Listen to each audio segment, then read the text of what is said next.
আমি আপনাদের স্বামী স্ত্রীর বিষয় নিয়ে কিছু কথা বলতে চাই।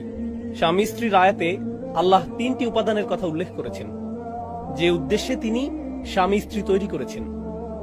আল্লাহ বলেন, أن خلق لكم من أنفسكم أزواجا لتسكنوا إليها। সবার আগে যে ব্যাপারটা তোমাদের জানা দরকার তা হলো, তিনি তোমাদের সঙ্গিনীদের সৃষ্টি করেছেন তোমাদের মধ্য থেকে। এর থেকে আমরা কি শিক্ষা গ্রহণ করব? আমাদের সঙ্গিনীরা আমাদের একটি অংশ। হ্যাঁ, আপনার স্ত্রী আপনার অংশ। সে স্বতন্ত্র একজন মানুষ, কিন্তু কিছু অর্থে সে আসলে আপনার সম্প্রসারিত একটি অংশ।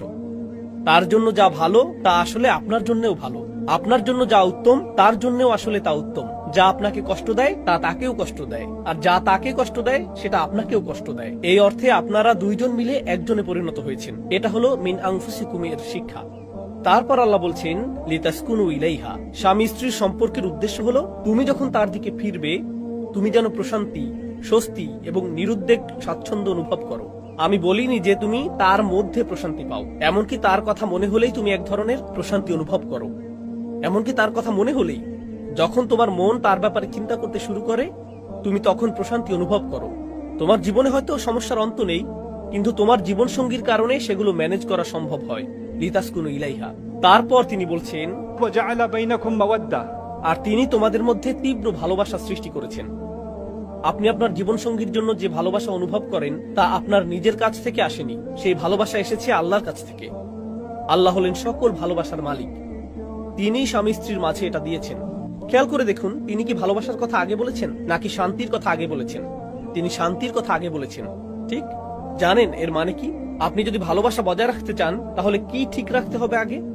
শান্তি, পারিবারিক শান্তি। এই শান্তি যদি হুমকির সম্মুখীন হয়, আপনাকে সবার আগে এই হুমকি দূর করতে হবে। সারাক্ষণ ঝগড়া করে বলতে পারবেন না, বাই দ্য ওয়ে আমি তোমাকে এখনো ভালোবাসি।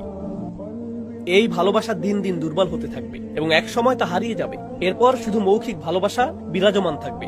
একমাত্র ভালোবাসা তখনই টেকসই হবে যখন এর ভিত্তিপ্রস্তর নির্মিত হবে শান্তির উপর, তথা স্বামী স্ত্রীর এই সম্পর্কে অশান্তি না থাকা, শান্তি এবং নিরাপত্তা থাকা। এই সমস্ত ব্যাপারগুলো আগে নিশ্চিত করতে হবে, তবেই ভালোবাসা জীবিত থাকবে। এটাই হলো ভিত্তি। ওয়াজআলা বাইনাকুম মাওয়াদ্দা।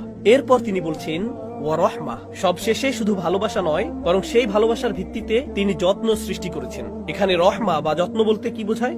আপনাকে এমন ভাবে কথা বলতে হবে যেন সে আঘাত না পায়, এমন কাজ করতে হবে যার কারণে সে কষ্ট না পায়। স্বামীকে তার স্বাভাবিক অবস্থার বাইরে গিয়ে নিশ্চিত করতে হবে যেন তার স্ত্রী ভালো থাকে। স্ত্রীকে তার স্বাভাবিক অবস্থার বাইরে গিয়ে নিশ্চিত করতে হবে স্বামীর যেন কোনো অসুবিধা না হয়। স্বামী স্ত্রী একে অন্যকে নিবিড়ভাবে জানার কারণে তাদের ভালো করেই জানা থাকে কোন কথাটি বা কাজটি তার সঙ্গীকে সবচেয়ে বেশি বিরক্ত